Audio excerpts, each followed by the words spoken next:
And the scratch went like this. Zit, zit, zit, zit, zit, zit, zit, zit, zit, zit. I was like, oh wow. Then he did it on the other side.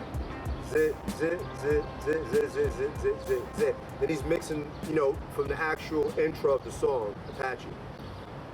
And I was so amazed by just that little illustration of what he was doing. I watched for maybe another 15, 20 minutes and said to myself, I could do that. Went upstairs,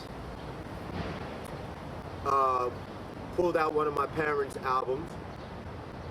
I guess it was a James Brown, I believe it was a James Brown album. Put it on a plastic turntable and performed the same illustration that I had just saw Tyrone the mixologist do. And I was able to pull it off. Once I figured out how it went down, I was like, hey, I can do this. I think I can do this. And that was my introduction into, you know, the whole DJ world. And that came about as of watching Tyrone the mixologist scratching Apache in 1977. Okay. Now, in the world of hip hop, everyone has to have that alias name to represent their talent. So let's find out how GQ DJ Jimmie Jaz got his name. Okay, so now in 1977 is when you've seen the scratching being done and the DJ thing, and it, you know, you caught the virus and it got contagious, and you went and said, let me try to learn this myself, like it happened to a lot of us. So that was 77. Yeah. So from, let's say, 77 to 1980, how were you living? Were you just trying to perfect that craft? That in itself is like a whole,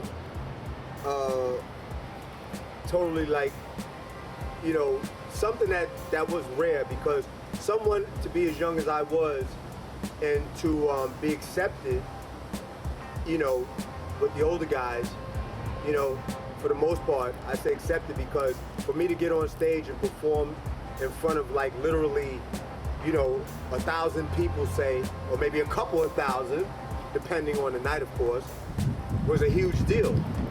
And then my name got out there gradually, and at that time I went by the Grandmaster Jaz. So I named myself.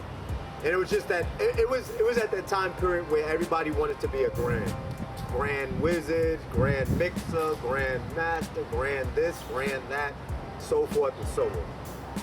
So, I came up with that name. But before that, this is an interesting fact, and I don't want to leave this out. I was Cowboy Jim in 1977. I went by DJ Cowboy Jim. And the reason I dropped that, only very few people know that, and mainly it's people from the neighborhood right here in Bronx River, is because I didn't want no confusion with Cowboy from the Furious Five.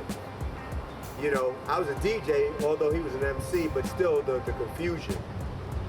And I didn't see where there was going to be any confusion with Jazz, because there was Jazzy J, there was a few other Jazzies, but I was the only Jazz, just plain old Jazz. Okay. It wasn't Jazzy this, Jazzy that, Jim. It was just Jazz. I just wanted to like sort of shorten the whole, you know, concept of the Jazzy thing. So I just named myself Grandmaster Jaz. But everybody kept saying, damn, you know, damn Jim, man, you rocking like so-and-so. Like, you know, they would mention like older cats, of course. You know, oh man, you doing it up. So I figured, you know, hey, this cowboy thing's not gonna actually work out, so let me try this. And you know, I made my mark, I guess, so to speak. I mean, I got around, I got in a few clubs. Bam, the first actual nightclub that I played in was the T Connection. A club, considered a nightclub. And that was 1980, and I was 15 years old. Okay. Yeah. Yeah, what up, y'all? What's good? You know what I'm saying? You're now checking out Hardcore Citizens Network with the original GQ DJ Jimmie Jaz, the graffiti rock, baby. You know what it is. Okay, so if he was from the Bronx, he had to make his name within the Bronx. So that's what he did at the T Connection.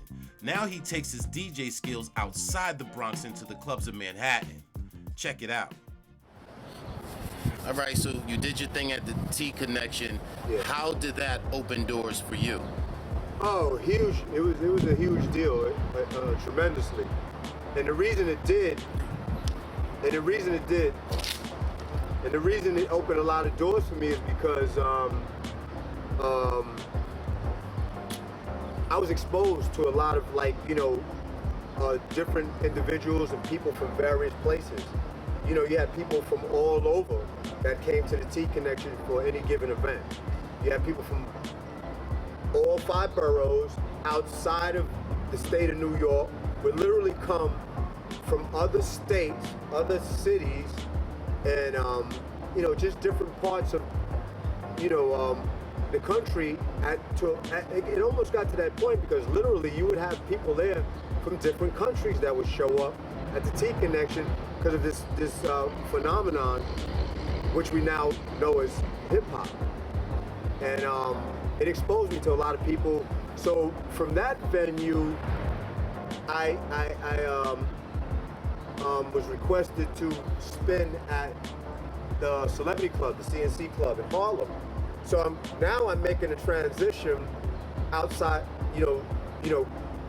leaving the Bronx and then going to Manhattan, and that's when you get like the huge major exposure, because when people that were kind of leery about coming to the Bronx for whatever reason at the time or wasn't aware, because you have to understand, this was just coming out of the 70s, 1980, and the Bronx was known for, burnt out buildings, real sort of like, on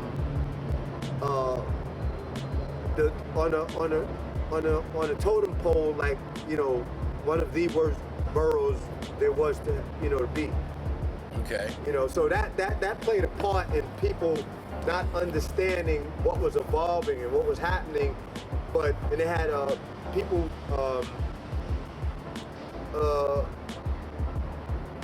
just not really getting it at the beginning. Right. Especially in the early days, and Richie giving hip hop a home was tremendous because it opened so many doors and the exposure it gave hip hop for people that were leery or maybe felt, intimidated going to the different park jams and so forth like that. Because let's keep it real, let's keep it 100. If you weren't from the hood or from the neighborhood that's classified as the hood, or if you wasn't for any of, you wasn't basically from the streets, let's put it that way, you had second thoughts on whether you should go to this particular jam. It was nothing sweet about those days. Let me mind you here. It was what it was back then too now. But the great thing about what hip hop did was it diffused a lot of that.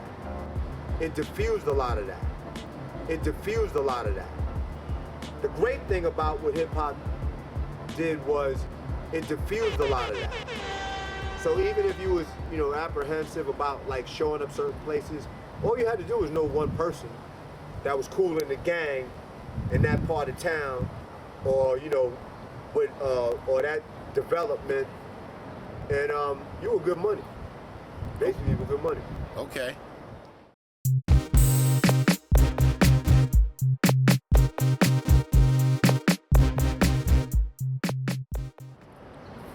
All right. Now is like my actual first. Now, 1982, and this is where a lot of the transition happened. A lot of things changed for me in 1982, and the reason I say that is because the name change came, and how the name was changed. The Grand Master was dropped, and I became Jimmie Jaz, just DJ Jimmie Jaz, using that's my birth name, Jimmy. Dropping the Grand Master and using my birth name. What made you change your name? Well, the reason to change my name because now, this is a really funny story. Right here, in this center right here, Bronx River Community Center, there was an event going on, and it was 1982. It was probably around, I would say, the fall of '82. There was an event going on. The Cosmic Force was performing. Lisa Lee, Chubby Chub, Ikey C, and the late Ice Ice. I was spinning. Prince Ikey C, who the world knows him by. Prince Ikey C was on the mic. I'm spinning.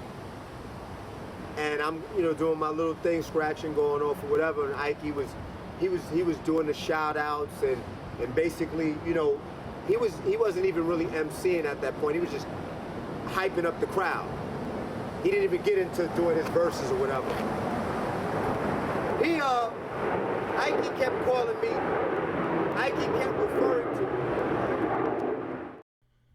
We are in the Bronx River houses, and as some may know, planes do fly overhead. All right, so that particular night, which was probably around the fall of '82, how the name Grandmaster, the Grandmaster got dropped from the name Grandmaster Jaz. Ikey C was going in, doing his thing and amping up the crowd and hyping them up and so forth and so on. And he kept referring to me as Jimmie Jaz. Now, mind you, I'm behind him going, yo, I'm like, yo, you know what it is. I'm Grandmaster Jaz. He would not say Grandmaster. It was too funny. For whatever reason. To this day, I still don't know why. But I guess he was just, everybody, I honestly think that he was just so used to calling me Jimmie Jaz. Even though I had that label and that title, Grandmaster Jaz, I was always referred to as Jimmie Jaz. Okay. By everybody in the hood, in the projects, and I was just never referred. Everyone outside of here would say Jimmie Jaz, but people that are from here would always refer to me as Jimmie Jaz. Right. So it basically stuck. So when he was going on and on with the thing, I just left it at that. I said, you know what? From now on, that's what it is. It's just Jimmie Jaz. I mean, and then, because like when I went downtown, this is where I said the huge transition came in, because, I was always labeled as GQ this, GQ that, because I had an affinity for what I wore, my clothing, my outfits, in high school. And that started way back when everybody was getting fresh in the 70s. But I took it to another level. I basically started buying a Gentleman's Quarterly magazine. People would constantly see me with the magazine in my hand, like in high school with the GQ. They just started calling me GQ. Now this is way before the Grandmaster. I mean, before, like, it had GQ and Jimmie Jaz had no connection. I was just GQ based on what I wore, my appearance, my attire. Had nothing to do with the DJing at all. How that came about was, when the Grandmaster got dropped, they was like, oh, that's GQ, that's Jimmie Jaz, GQ Jimmie Jaz. When people say, yeah, DJ Jimmie Jaz, people weren't, that's how the association was made with myself and the name, because of people calling me GQ and being known as a DJ. So you would literally have people saying, oh, that's DJ Jimmie, that's GQ. That's GQ. You talking about when people ask about, Jimmie Jaz, they say, oh yeah, GQ Jimmie Jaz. Yeah, because that's how people was like, all right, yeah. I'm like, so I just let it roll. Okay. I let it roll off the sleeve. I said, and now we break down to the point where GQ DJ Jimmie Jaz lets us know how he got to be the DJ in the 1984 show Graffiti Rock. So now, how'd you get the job doing Graffiti Rock? Oh, Graffiti Rock came about through my night spinning with Africa Bambaataa. I was Bambaata's protege, DJ Africa Bambaata's protege. And Bam basically brought me down to the Roxy. And Bam was a huge influence on all of my, days as a DJ in the mix and coming on the scene or whatever you want to call it. Bam brought me down to the Roxy's and to do the scratching thing, because that's why, going back to my initial point about it being considered like entertainment.